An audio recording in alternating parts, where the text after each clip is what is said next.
Welcome back to the Church Law Podcast, where faith meets practical leadership and legal wisdom. I'm your host, Erika Cole, known as the Church Attorney. And today we're diving into an important and timely conversation about the future of church. And not just the future of church, but the future of the large church. Joining me is someone whose name you've no doubt come across if you spent any time studying church growth and leadership. Dr. Warren Bird is one of America's leading researchers and writers on large churches. With a rich background as both a pastor and seminary professor, he has authored or co authored an incredible 35 books for church leaders, each one grounded in research and filled with real life stories. If you're watching this on YouTube, you get to see his amazing backdrop, which is a banner with covers of his different books, many of which I have on my own shelf. So I love it so much. Among his many works are two highly influential books you may know. Next, the leading resource on pastoral succession, and Better Together, the go to book on healthy church mergers. Beyond his writing, Dr. Bird has served as Senior Vice President of Research for ECFA for 4 years, for 7 years. And before that, he led the Research for Leadership Network for 13 years. He and his wife, Michelle, who I think is his college sweetheart, so I love that so much. Yes, he's nodding yes, make their home in outside of New York City, but his insights have influenced churches across the nation and around the globe. Dr. Bird, it's an honor to have you here today. Welcome to the Church Law Podcast. Well, thank you. I have listened to many editions of it from your office, and I think one from a ship when you were That's broadcasting. true. And I have learned much from the church attorney, and it's a privilege to. I had to wake up early this morning thinking, okay, an attorney's going to be grilling me on this to just see if I can do my best. Well, I know that you always do. And this is just really an engaging conversation. And I know that you've been leading this research for quite some time on large churches. And I have to say, from a legal standpoint, I find it quite interesting. And you probably know the data on this as well, that from a legal standpoint, large churches are, some information shows, about 7 times more likely to experience a lawsuit than smaller churches. And I think that's really interesting data. Some of this was shown from Christianity Today. Our good friend Richard Hammer is so excellent at synthesizing church lawsuits. And we've looked at those top areas that have included matters like sexual abuse or matters including being harmed on the premises or property matters. So, being a large church is an amazing phenom, I think, just from a growth perspective, but it also has some challenges. So I want to know from your perspective, what's unique about this most recent 2025 survey that you've conducted? Because it's covered a lot of ground. And why is it so important now?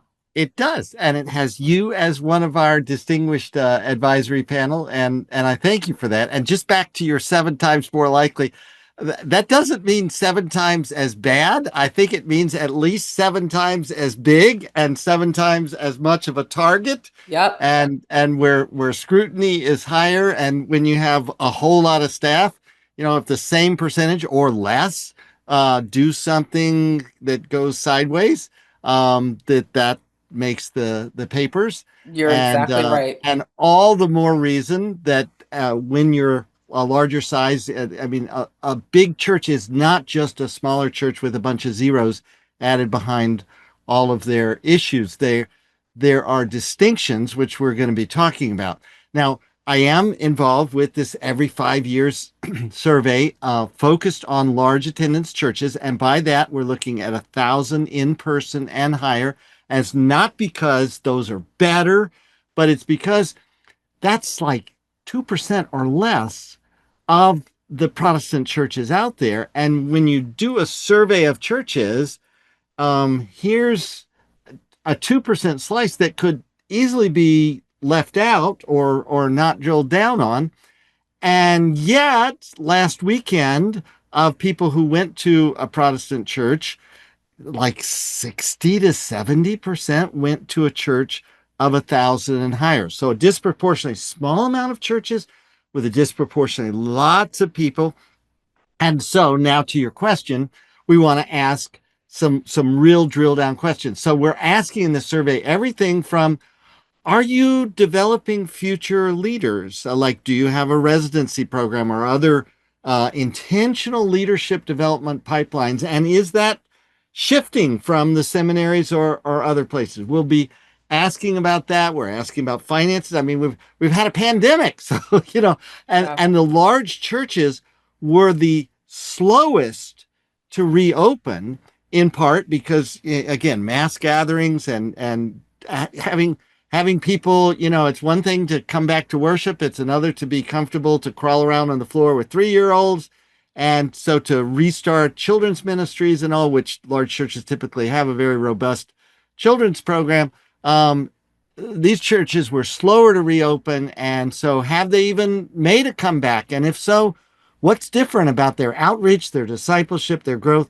Excuse me. So lots of questions around a wide range. We got together a whole bunch of people like you, Erika, and said, what do you see changing that we should test? And so we've built that into the survey. Well, I'm going a little bit off script here, Warren, so I hope you don't mind. That's all But right. it Question really two. We're already off script. This is Yeah. great. Well, it really brings me to my own experience, again, working with churches for over 25 years at this point. And I think about my own background, growing up in a smaller church, which I absolutely loved. It was a family church. As did I. Right, everybody knew everyone. I still love going to visit that church. They are the sweetest people. And then going away to a larger city, right? And I started going to like more of a medium-sized church, and then got married, had kids, and just really wanted to be a part of a ministry where, to your point, the youth ministry was really robust. I'm a missionary at heart. I lived abroad in Latin America for a year. I wanted to have a missions ministry that was robust, that I didn't have to necessarily lean into creating or leading per se, being a part of something.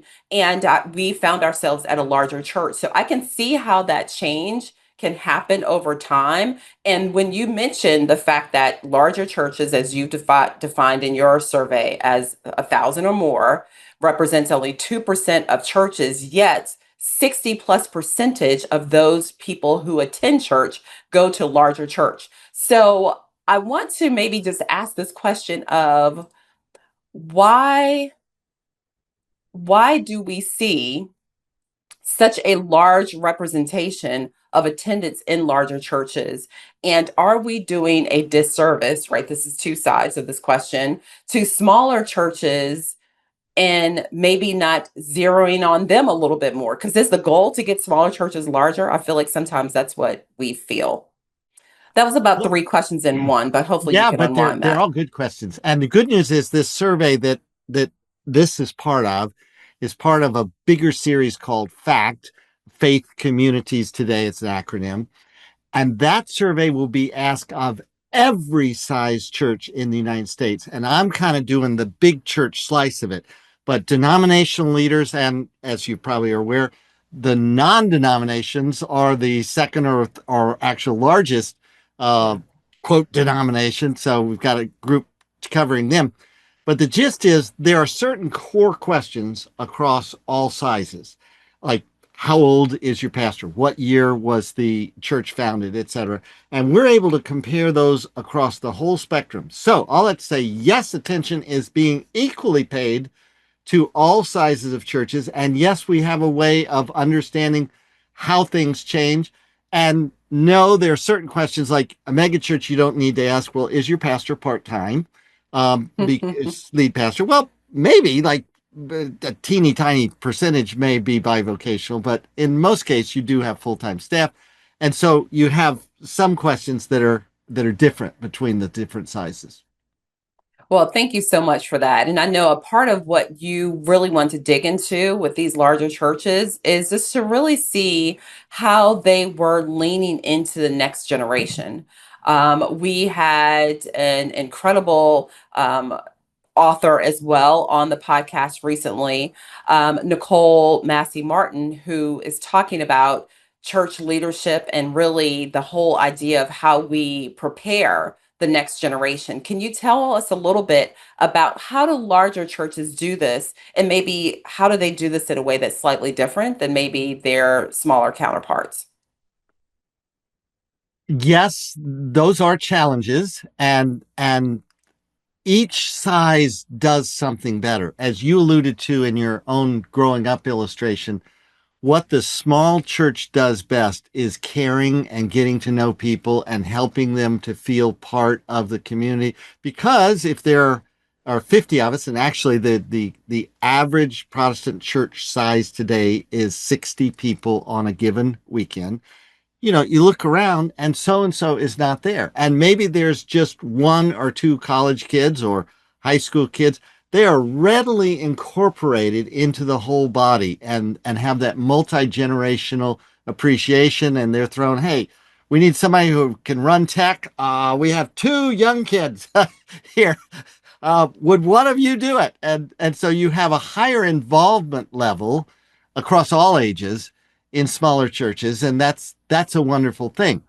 Now, in a larger church, you have the dynamics of okay, there's a middle school youth group because they can niche just that much, and they can do certain things on a scale that you might not be able to. They may have a youth room, and in a smaller church, you may not have that. You may have the multi-purpose room that you used that morning for the ladies quilting club, and now in the evening it's the youth group, and so the beanbag chairs aren't there because the ladies quilting may not have gotten into that or poked it. Never mind. We're not going to go there.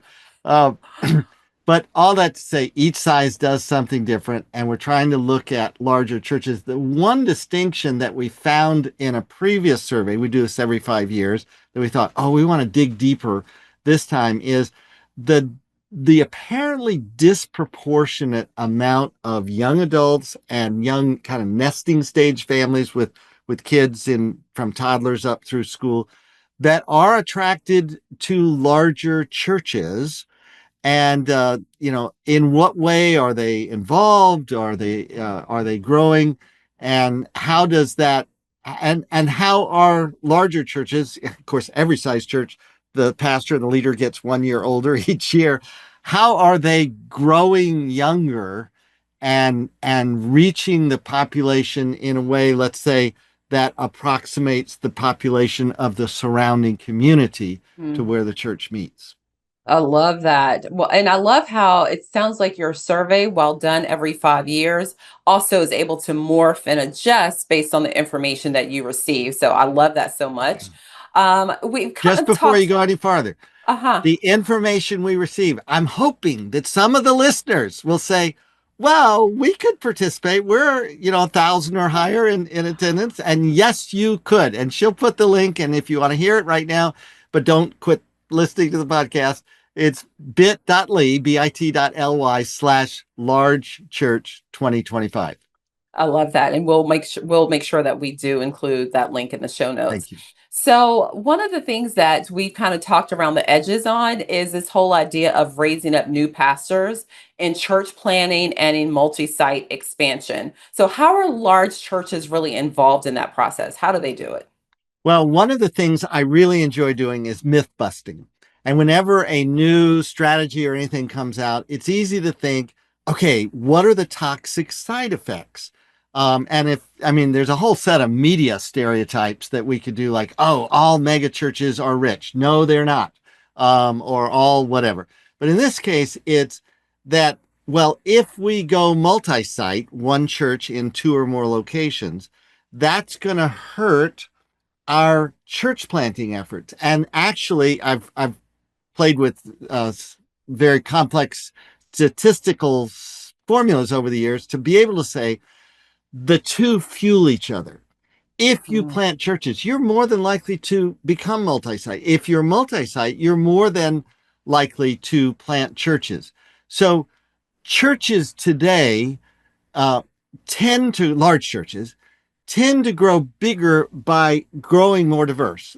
In many ways, by the way, just as long as I use that word diverse, racial diversity, the larger the church, the more racially diverse it tends to be. Now, does that mean that the Filipino nurses are hanging out with each other and the Hispanic business leaders are hanging out with each other and it's really not as diverse? But I don't know. But in terms of the overall, it is. But back to age diversity and other kinds of community diversity. Well, let me pause and let you come back to our question. I'm going to lose it. Well, what we were talking about is this whole idea of raising up new pastors Oh, in oh, church planning and in multi-site expansion, because I think that the data that I've seen over time really talks about how there are more pastors exiting in whatever way, whether that is, passing away or stepping away from ministry, than there are pastors entering into ministry. So how do large churches really tap into that issue? okay. Thank you for that focus. Hmm. First, there was a survey taking like 3 weeks into the pandemic or 5 weeks into the pandemic that said, "Are you thinking of quitting?"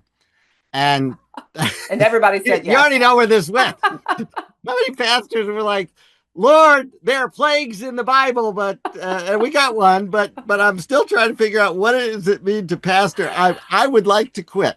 And there was this high percentage of quitting, and then that was paralleled with the quiet quitting and in the workforce, and all of a sudden there were all these alarms that all these pastors are quitting, and on the one hand, that was not representative. On the other hand, that triggered a lot of groups to say, well, we should look into this, and not just the every Monday morning I want to quit syndrome that many leaders have, but truly are leaders leaving the pastoral ministry in a higher level, and from a large church perspective, are they leaving from that? And the evidence is when you match the bulges in the population. In other words, when you have a whole bunch of people in their 60s disproportionately so, well, then you're going to have a disproportionate number of people, in this case, retiring because that Hmm. just matches the population. But is it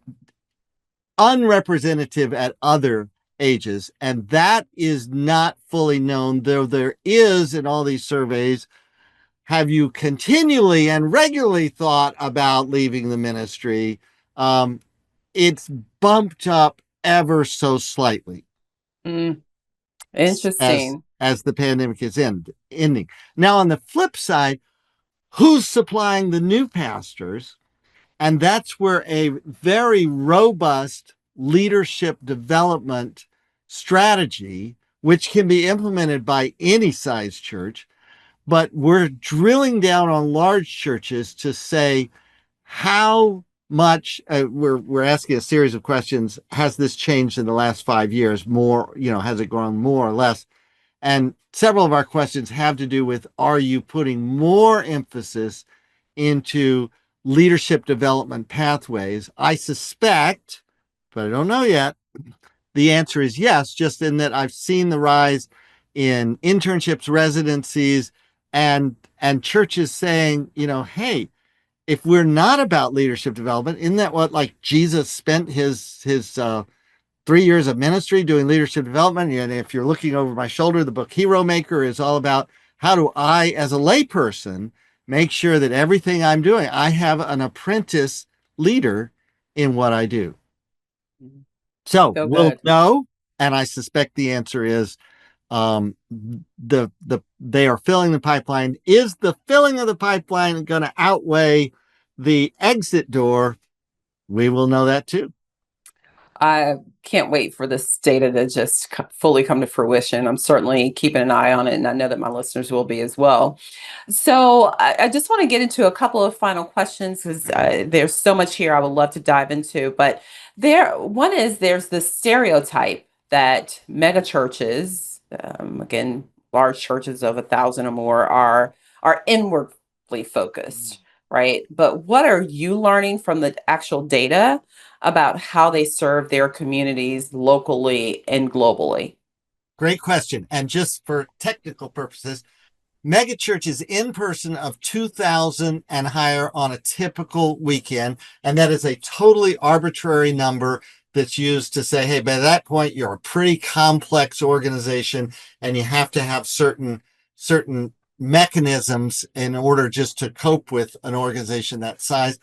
Before the pandemic, there were about 1,700 such churches in the United States. And then the 1,000 to 1999 stage, which you could call kind of a pre-mega church, um, before the pandemic, 4,000 to 5,000 such churches. And so that's the number we're talking about. And forgive me, the nickel dropped again. Where was the question going? Yeah, so we're really talking about the stereotype because you Oh, sort of mentioned the fact that these things can exist, right? But that mega churches, or we can even say large churches, are inwardly yeah. focused. But Okay. what are you learning about how these churches actually serve their communities locally and globally? Do they Great. seem, from your data, to actually be as inward focused as they're stereotypically said to be?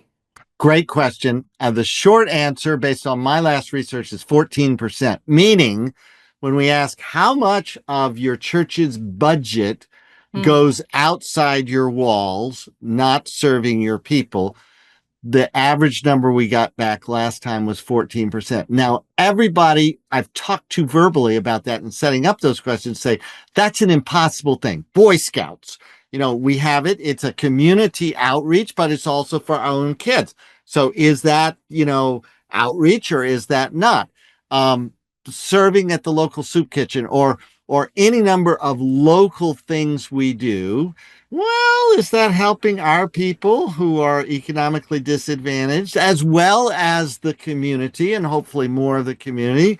And how do we ratio that in Hmm. our response? So it's a tough question to answer, but that at least gives you a ballpark. And that number is ticking up. In our current survey, right that we're feeling right now, I ask, is your community involvement in on the increase or decrease? And I have every confidence that as the church is being kind of pushed to the periphery and not seen as instantly as a viable, valid contributor to our community, the more churches are saying, well, wait a minute, we need to be even more intentional about demonstrating the gospel in our very community, not just in sending missionaries overseas and in sponsoring national stuff, but making sure that locally, our community, we're able to impact by the good works that Jesus Christ motivates us to. Love this so much. So to that end, are there particular models of large churches that from your research you believe are most effective at reaching the next generation? There is a direct relationship between the age of the leadership and who you reach. So in other words, if I go into a church and I see that the preaching team is largely a certain age, I can predict, let's say it's 60, I can predict we're going to be hearing illustrations about grandchildren and golf and who does that appeal to most but that generation. Whereas if the preaching team is talking about, sorry, I was up late last night, we were changing diapers and this happened, who does that appeal to most in terms of drawing people who say, well, I like Hmm. the way this pastor or team applies the word to my world?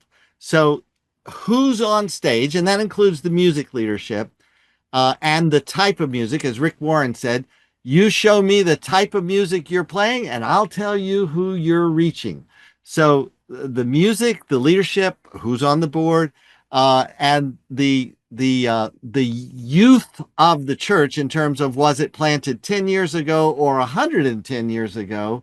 The older you are as the church, the more multi-generational you become and have multiple constituencies, and the harder it is to keep reaching lower and saying yes, but we need to do the old line of, I hate the music here, I wear earplugs, but they're reaching my children or grandchildren or neighbors, Yeah, and I'm willing to wear earplugs to do so.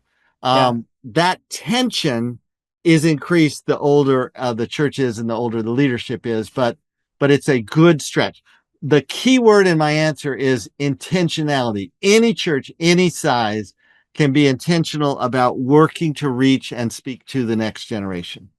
That's so good. The intentionality I think really goes to the core of all of this, and that is the heart of the church to reach the community. Go ye into all the world, right? Amen. Teach the gospel. So that intentionality, I think, is really key because sometimes we can, as humans, just get into a rut, get into a certain way that we do things. And you add the religious component to it. Sometimes we think, not only is it what we do, it's what we've always done and it's what we should do, right? But sometimes we really want to be able to look at the effectiveness. And I think that's why this data is so helpful to the body overall. So I just appreciate what you do. Just as we get ready to land the plane here, I want to ask two final questions. First is, could you share an example of an out of the box innovation, or maybe we would even say a fresh approach that a large church is trying right now that maybe my listeners would want to connect with? Sure. Um, every church went online during the pandemic. Now, maybe it was just setting up the iPhone, and broadcasting. Larger churches have had a little more margin to be able to say, okay, we got people who are watching for whatever reason, whether I got a snotty nosed kid and I need to stay home, or whether it's I'm in China and I want to learn English and I stumbled across it. I don't whatever the range of reasons, large churches are able to do more experimentation with online discipleship. And the question that many are asking, and if you want a specific example, try crossroads.net. It's a church in Cincinnati led by Brian Tome, founded by Brian Tome. And they're trying to say, everything we do in person, could we figure out the closest online equivalent possible, akin to the Apostle Paul saying, hey, I wish I could be there in person and disciple you, but I can't. And until then, I'm going to write you a letter, and let's do it with the technology of our day. So church is saying, okay, using electrons, can we do discipleship in a meaningful way to everyone who's both listening in person or coming in person, listening online, or a hybrid mix of the two? Yeah, that's really good. And I don't know how they would do baptisms, but anyway, I think there's so much there that can be done.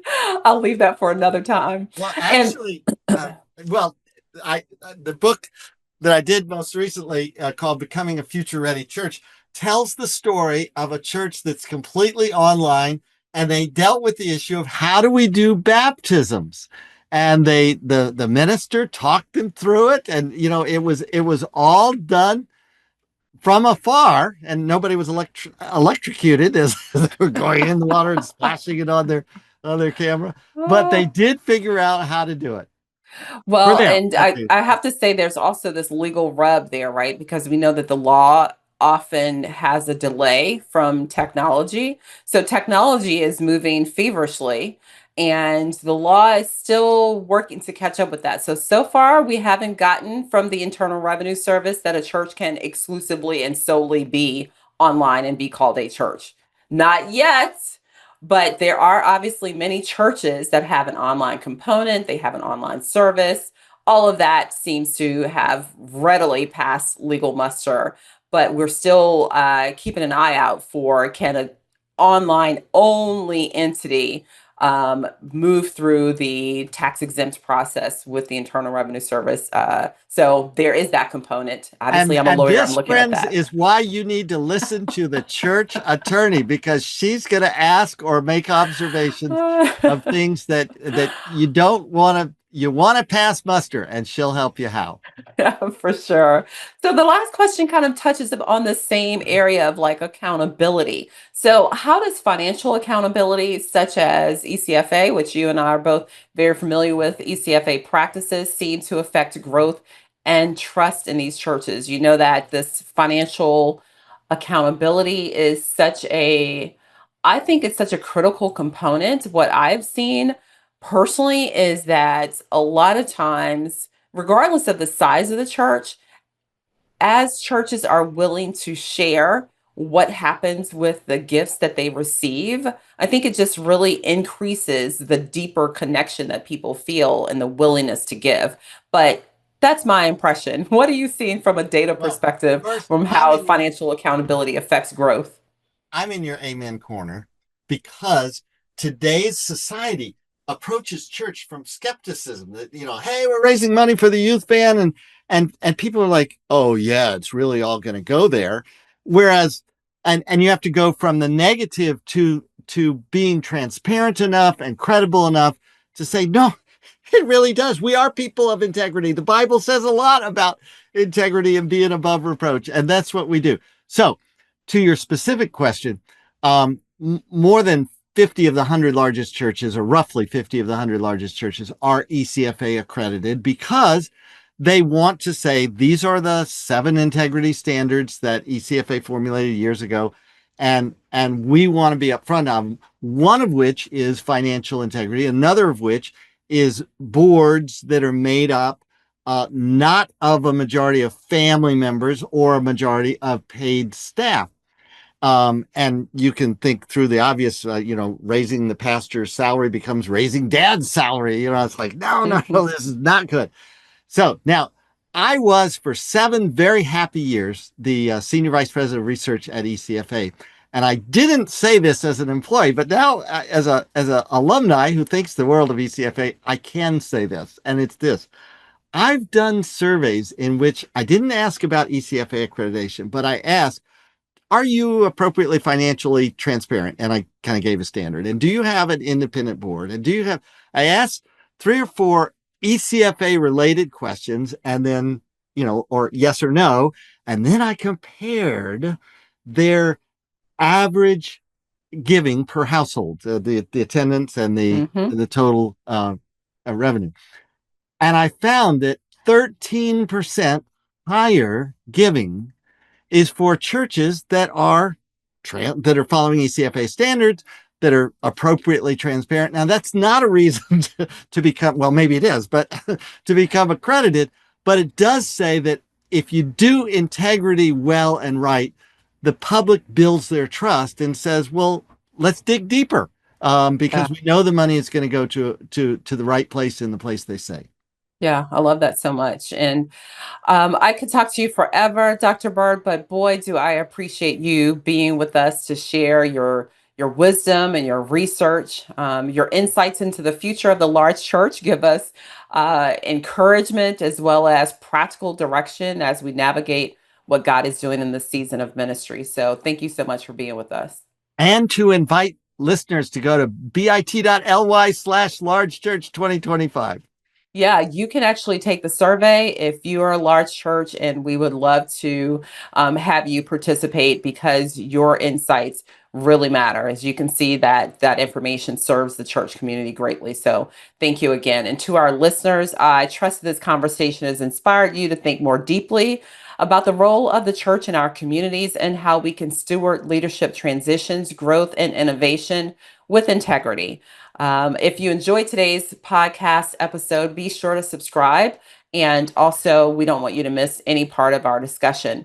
A large part of what we have recently been able to share as well is through the Church Law and Leadership Summit. And ECFA was a supporter and sponsor of that event. If you haven't gotten a chance to make it or you didn't get to attend in person, you can get all of those resources at erikacole.com. That's ERIKACOLE.com.